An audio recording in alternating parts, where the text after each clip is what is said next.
얘기는 잠시 바뀌어서 8월 16일에 건국 준비 입원회가 발족을 하고 치안대가 결성이 되어 일선 치안을 담당하고 나서는가 하면 매일 신문사를 접수해서 해방일보라는 간판을 내걸고 하는 것을 보고 노발대발한 것은 조선군 사령부에 혈기방장한 소장 장교들이었다. 그들은 떼를 지어 고스기 사령관을 찾아가 항의를 했다. 카카는 대일본 제국 육군의 장군이 아니시니라.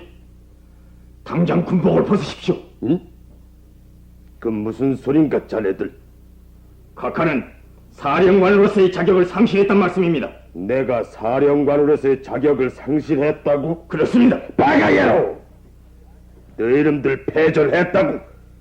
당장에 상관을 모욕할 셈이냐? 카카는 모욕을 당하기에 충분한 짓을 하고 계시지 않습니까? 내가 무슨 모욕을 받을 짓을 하고 있단 말이야? 카카!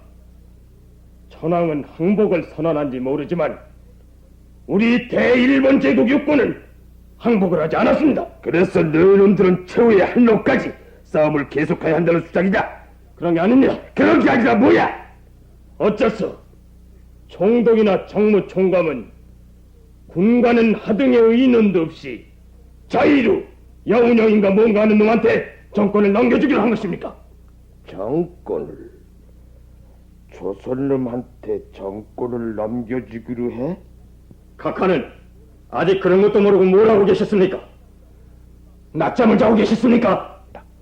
그래서가 아닙니다. 카카는 속히 총독을 만나서 여운형인가 뭔가 하는 놈과 연약을 취소하라고 하십시오. 총독이 여운형이한테 정권을 넘겨주니 어쩌니 하는 언약을 했기 때문에 조선놈들 기고만장이자 신문사를 접수하고 치안대를 조직해서 경찰서를 접수하는 따위에 무모한 짓을 저지르고 있는 게 아닙니까? 알았네. 내 실책이지. 실책인 걸 깨달으셨음 어떻게 하시겠다는 말씀입니까? 곧 총독을 만나서 건의하지. 조선놈들과의 언약은 어떤 것인들 막론하고 취소하라고. 또 한 가지 있습니다. 뭔가? 각하께서 성명을 발표하십시오. 뭐라고? 조선군은 건재하다. 따라서 조선 총독부도 건재하다. 종전이 됐다 해서 치안을 해치는 행위에 대해선 단호히 무력을 행사할 터이라고요. 알았어.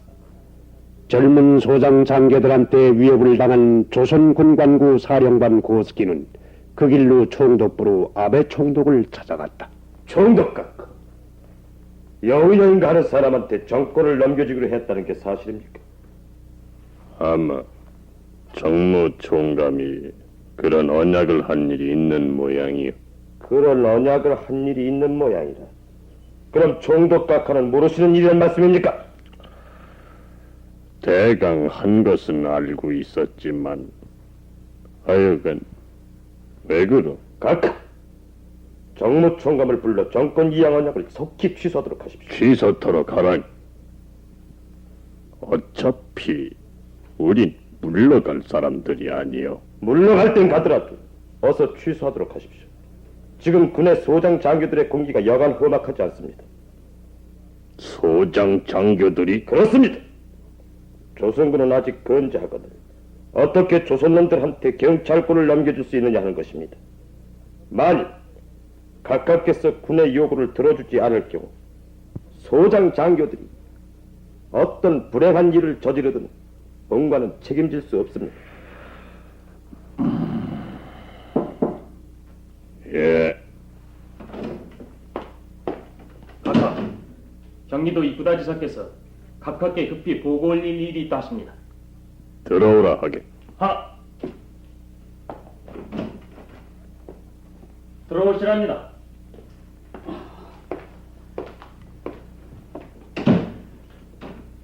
각하, 긴급히 보고 올릴 일이 있어 왔습니다. 뭔가 있구다고. 마침 조선군 사령관께서도 와 계셔 다행입니다. 다름이 아니라 조선놈들의 난동 때문에 큰일입니다. 조선놈들이 난동을 부려? 치안대인가 뭔가 하는 놈들이 경찰서와 파출소에 난입해 들어와 점령을 해버리는가 하면 진국의 일본인 상점을 때려부수는 등 이만저만한 행패가 아닙니다. 거보시오. 엔도노 바가요로가 쓸데없이 여운여인가 뭔가 하는 놈한테 정권을 넘겨주느니 어쩌느니 하는 언약을 했으니까 저놈들이 기고만장해서 설치는 게 아닙니까? 사실이 그렇다면 버려둘 수 없는 일이지. 그뿐 아닙니다. 건국준비위원회에서는 매일 신문을 접수하고 거기에다 해방일보사라는 간판까지 걸었습니다. 요시다쿠! 곧 정로 총감을 불러주게.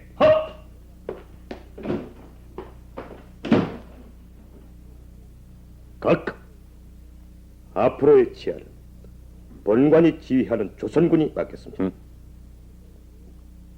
군이? 그래야만 할 것 같습니다.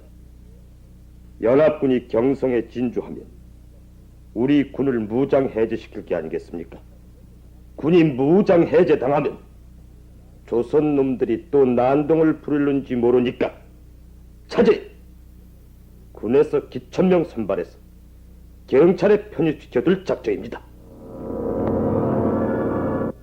여군형이 만든 건국 치안대에 대해선 즉각 해산하라는 명령이 내려졌다. 동시에 조선군 사령관의 이름으로 치안을 해치는 자는 가차없이 엄벌에 처한다는 포고령도 내려졌다. 조선군 사령관의 포고령이 내려진 것과 때를 같이해서 군의 소장 장교들은 병력을 출동시켜 치안대한테 점령당한 각 경찰서, 파출소로 몰려가 치안대를 내쫓고 재점령을 했다. 그리고는 시내 요소에 삼엄한 바리케이트를 쳤다. 치안대를 해산당하고 건국준비위원회까지도 해체하라는 조선 총독부의 명령을 받은 여문영은 대노했다. 명령을 받은 그 길로 건준 간부들을 이끌고 총독부로 정무총감 엔도를 찾아갔다. 총감, 일본에는 장부 1구 2연은 이부지자란 속담이 있어 없소? 료상, 그렇게 흥분할 것이 아니라 우리 있어 없소? 그것만 대답하시오. 비슷한 속담이 있긴 있죠. 그렇담. 총감은 애비가 둘이란 말이오. 료상 말씀이 너무 지나치지 않소? 왜 그런 말을 듣도록 총감은 처리를 하느냔 말이오. 정권을 넘겨줄 테니 대신 일본인의 생명 재산을 보호해달라고 당부할 때는 언제고, 치안대를 강제로 해산시키고 건준을 해체하라는 명령을 내릴 때는 언제요? 료상, 나도 료상의 심정을 모르는 바는 아니지만은 군에서 압력을 가하는 것을 어쩌겠소? 군에서 압력을 가했다? 고스키 사령관의 서술이 여간 험악하지 않았소. 패전한 군이 총독부에 압력을 가하다니. 사실 치안대들이 너무하지 않았소. 우리 일본인의 생명과 재산을 보호해달라고 부탁해서 만들어진 치안대원들이 우리 일본인의 재산을 마구 파괴하니. 총감, 군에서만 묵인한다면 건국준비위원회나 치안된 그대로 존속시켜 주겠소? 그야 하여간 고스키 사령관을 만나보십시오. 좋소이다. 고스키 조선군 사령관을 찾아갔던 여분영은 보기 좋게 면회의 사절을 당했다. 사령관의 입장에서 여분영을 만나야 할 아무런 이유도 없다는 것이었다. 굳이 군을 상대로 만나야 할 일이 있다면은 이하라 참모장을 만나라는 것이었다. 여운영은 화가 머리끝까지 치밀어 오르는 것이었으나 그러나 어쩔 수 없는 일이었다. 여운영은 이하라 참모장을 만났다. 어떻게 오셨소이까? 군에서 치안을 맡겠다고 치안대를 해산시키고 건국준비위원회도 해체시키라고 총독부에 압력을 넣었다니 그게 사실이오? 당연한 처사가 아니겠소? 당연한 처사라니. 그렇소. 이하라씨, 당연한 처사라니요? 료상, 명심해 주시오. 뭔 명심하란 말이오? 조선은 아직도 총독부 치하에 있다는 것을 말이오. 여보시오! 일본은 연합국 앞에 항복을 했고 항복과 동시에 조선은 해방됐다는 사실을 모르시오? 일본이 연합국에 항복은 했지만 조선군은 아직 항복을 하지 않았소. 뭐라고? 조선이 실질적으로 해방되는 건 연합군이 경성의 진주에서 항복문서에 도장을 찍은 연호라는 것을 왜 모르시오?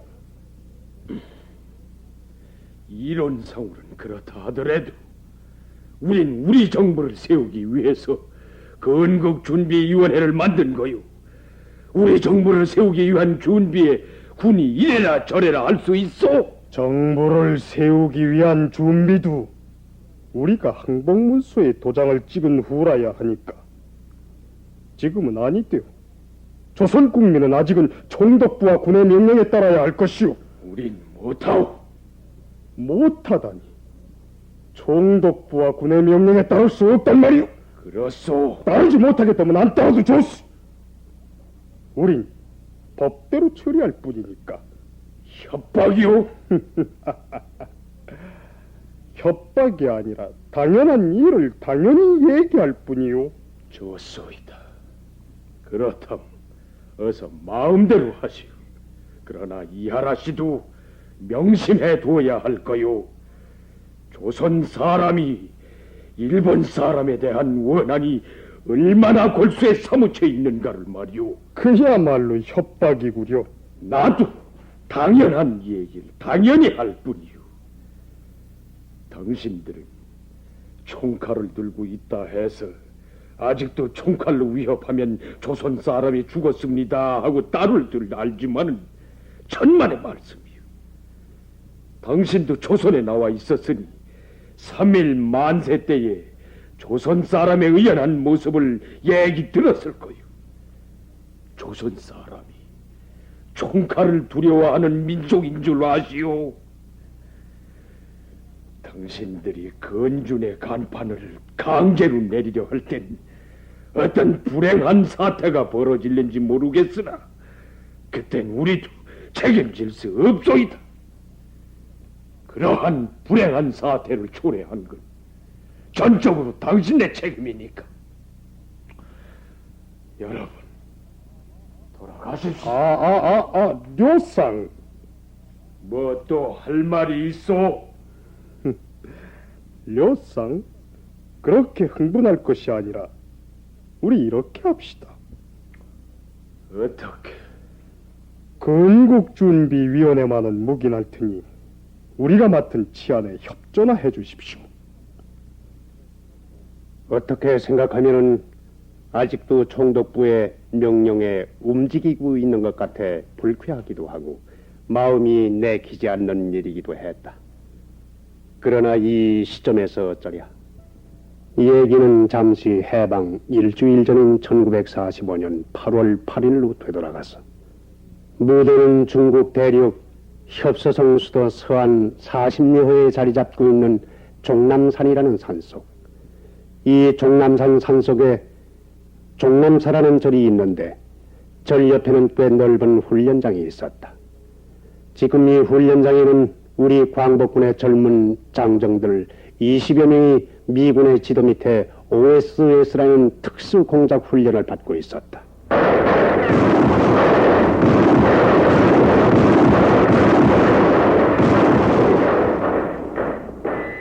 도강술에서 사격술, 절벽을 터는 일련의 훈련 과정을 마치면 이들을 조국 조선안으로 침입시켜 일본군의 후방 교란과 광복군이 국내 진공할 때에 교두보를 구축하기 위해 국내로 보내어질 것이다. 이날 중경 임시정부의 김구 주석을 비롯한 광복군 총사령관인 이청천 장군과 그 밖에 몇몇 정무위원들이 여기를 방문했다. OSS 공작대원들의 훈련 과정을 시설할 겸 곧 국내를 향해서 떠날 일기생들을 격려해주기 위해서였다.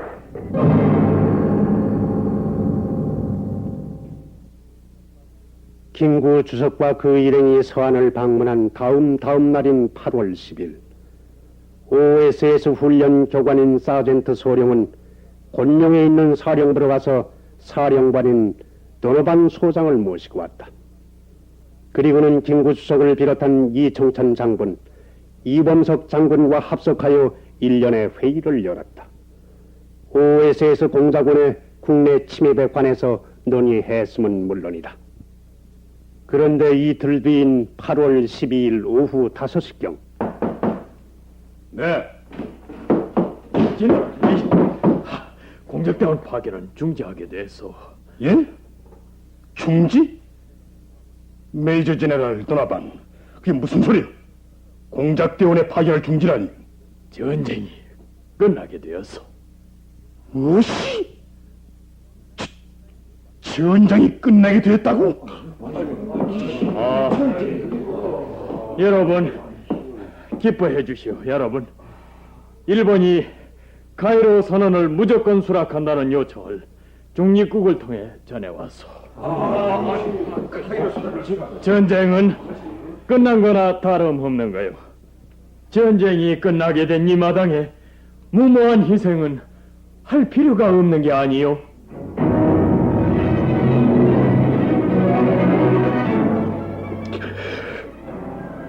백범 선생님, 절기.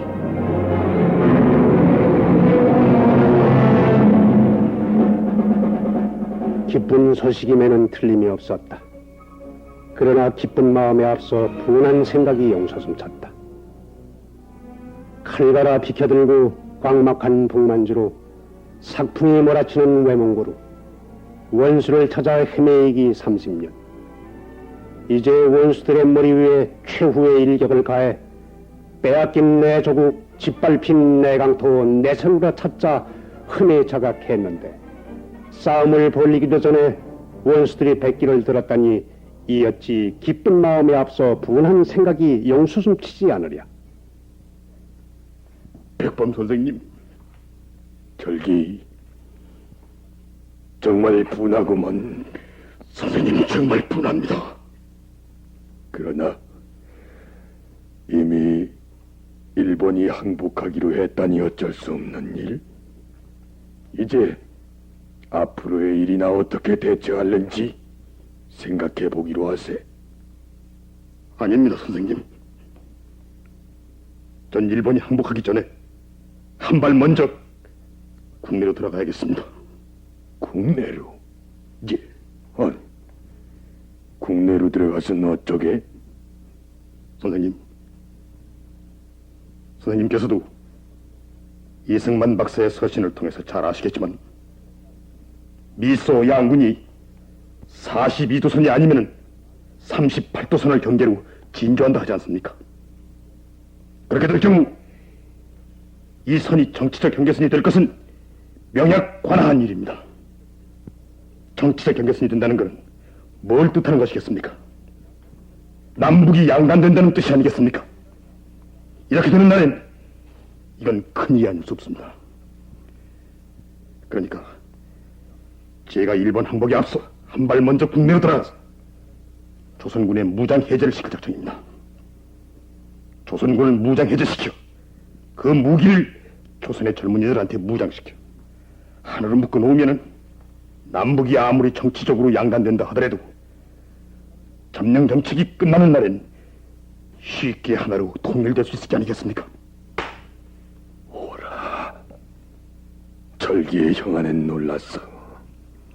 그럼 절긴 한 발 먼저 국내로 들어가도록 하게.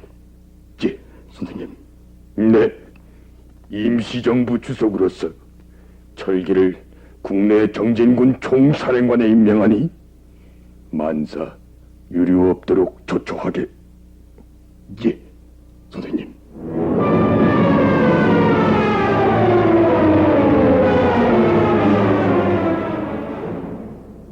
일본이 항복하기로 내정했다고는 하지만은 전쟁은 아직도 계속되고 있었다. 그런데 광대한 중국 전선을 어떻게 뚫고 국내로 들어갈 것인가?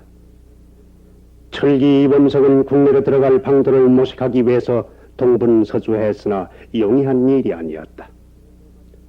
그런데 마침 중국 전구 사령부에서 조선으로 사절단을 파견하는 비행기편이 있는 것을 알아냈다. 사절단의 임무는 연합군 포로 인수와 미군 진주를 위한 기초조사에 있었다. 이것을 알아낸 이범석은 웨드마이어 사령관을 만나 국내 정진군 대원 몇 사람을 동승시켜 줄 것을 동의하는 데 성공했다. 편승의 동의를 얻은 이범석은 곧 OSS 공작 훈련을 받은 대원들을 한자리에 모았다. 장준하, 김준엽, 노능소 등의 젊은이들이었다. 내가 여러 동지들을 모이도록 한 것은 다름이 아니오. 여기 모인 몇 동지는 나와 같이 오늘 오후 여기를 떠나 국내로 들어가 줘야겠소. 그렇소. 그리고 내가 없는 사이에 이쪽 일은 노태준, 난춘생 두 분 구대장 동지가 처리해 줘야겠소. 나는 어제 우리 임시정부로부터 국내 정진군 총사령관으로 임명됐소. 우리가 국내로 들어가는 데 있어 전혀 위험이 없는 것도 아니오. 그러니 아주 방심해서는 못소. 패전한 현지 군대의 발악은 흔히 있는 법이니까. 그러나 우리가 이만한 것을 무섭다고 지체할 수는 없을 거요. 우리가 맡은 사명이 무엇이냐 하면 국내에 들어가는 대로 일군에 김경된 우리 청년을 인수해야 되고 일군의 무기를 접수해서 국민 자위군을 조직해서 불순한 정치 세력이 작용할 수 없도록 기틀을 잡는 데 있는 것이오. 내 말 알아듣겠소? 네. 그럼 곧 출발 준비를 서둘러.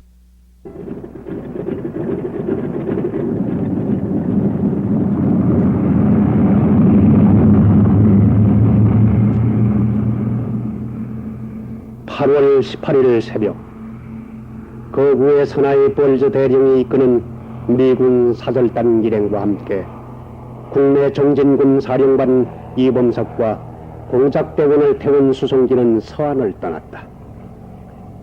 몇 시간이나 하늘을 날았을까.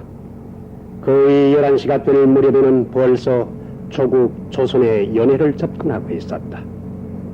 철기 이범석과 공작대원들의 가슴은 활줄처럼 팽팽하게 긴장하기 시작했다. 어디선가 불시에 일본군의 전투기가 달려들기라도 할 듯한 두려움마저 일었다. 수평선 저쪽에서 어렴풋이 섬들이 솟아올랐다. 인천 앞바다의 산재에 있는 섬들이었다. 이범석의 가슴은 마구 뛰었다. 몇 해 만에 대하는 조국의 땅덩어리냐. 나이 불과 16살에 조국 광복의 대지를 품고 조국을 등진 지 꼭 30년. 10년이면 강산도 변한다는데 3번 강산이 변했어야 할 세월이 아니냐. 이범석의 눈은 저도 모르게 붉어졌다. 이어서 그는 이 솟구치는 감격을 영원히 간직하기 위하여 수첩을 꺼냈다. 그리고는 솟구치는 감격을 수첩에 그렸다. 보았노라. 우리 연애와 섬들을 이제는 외놈의 포화가 빗발쳐 내 비행기가 부서지고 내 몸이 갈기로 찢어진데도 이 해안에 떨어지리라. 물고기의 밥이 된다 한들 무엇이 원통하랴. 우리 연애에 물을 먹고 자란 고기들을 살찌울 것이니.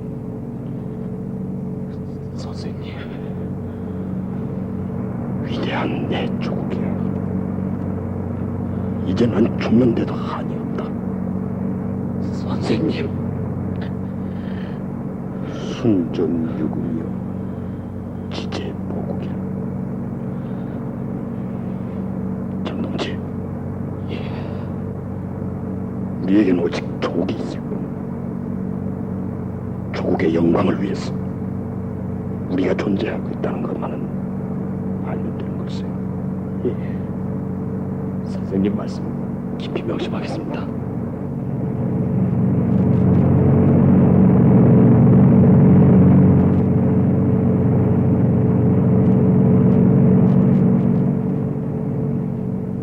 수송기는 어느덧 한강 줄기를 타고 있었다.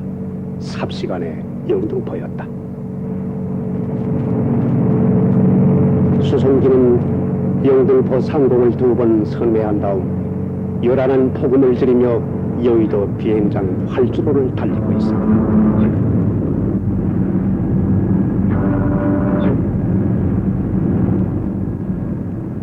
공작 대원들은 들어. 우선 일본군한테 전의가 없는 것을 보이기 위해 기관 단총을 어깨에 메고 내리되 산기하며 뛰어내리도록 하시오. 네. 왜 그러, 장동지? 장군, 외놈들이 딱벌떼같이 몰려와서 비행기 둘러싸고 있습니다. 무엇이? 저거 보십시오. 아니 저런 놈들 봤나? 착금까지 하고 돌격자세로. 비행기는 완전히 일본군한테 포위당해 있었다. 일본군들은 머리에 코끼리 콧대 같은 방독면을 쓰고 착검을 한 채 한 발 한 발 비행기 근처로 몰려오고 있었다. 동지들! 일정을 북사하는 일이 있더라도 어서 뛰어내리시오. 수송기가 멎어 있는 서쪽 50m 지점 경납고 앞에는 일개중대 병력이 군대를 뽑아둔 장교의 지휘 밑에 정렬해 서 있었으며 그 앞에는 역시 일본군 고급 장교들이 늘어서 있었다. 몇 사람의 장성도 끼어 있었다. 경납고 뒤에도 완전 무장을 갖추고 대기 태세를 취하고 있는 일단의 병력도 보이었다. 포문을 비행기 쪽으로 향해서 뻗쳐놓은 중형 탱크와 기관총도 군데군데 눈에 띄었다.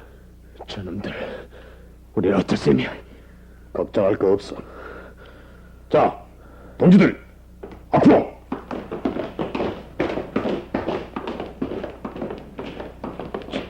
제네럴 리, 괜찮겠소? 겁낼 거 없어이다, 버스 대리. 그래도 저놈들의 경계 태세가 너무 삼엄한데? 패전군의 설기 따위 겁낼 거 없대도요. 이범석은 두려움 없이 일본군 고급 장교들이 모여서 있는 경납고 앞을 향해 걸어갔다. 바람 한 점 없었다. 태양은 뜨거웠다. 비행장 아스팔트가 엿가락처럼 녹아 있었다. 그러나 이범석은 엿가락처럼 녹아 있는 아스팔트를 힘있게 걸어갔다. 걸음걸이 하나만으로도 일본 놈을 위협하지 않고는 못 비기겠다는 듯한 그러한 걸음걸이였다. 그러자 이쪽에서 적이가 없음을 알았든지 그제야 저쪽에서도 삼성 장군을 선두로 이쪽을 향해 걸어오고 있었다. 삼성 장군은 다름 아닌 조선군 사령관 육군 중장 고스기였다.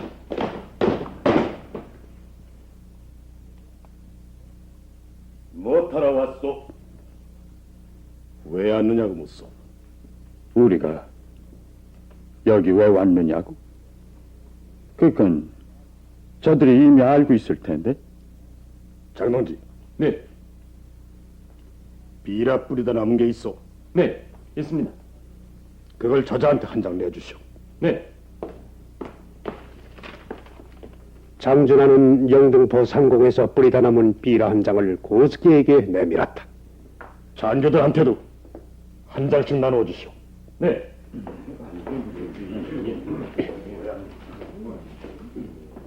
한참 동안 비라를 들여다보고 있던 고스기는 침통한 목소리로 입을 열었다. 여러분이 경성에 오신 이유는 잘 알겠어. 본관은 아직 동경으로부터 아무런 지시를 받지 못했어. 그러나 이 자리에 머물러 있지 말고 속히 돌아가 주기 바라.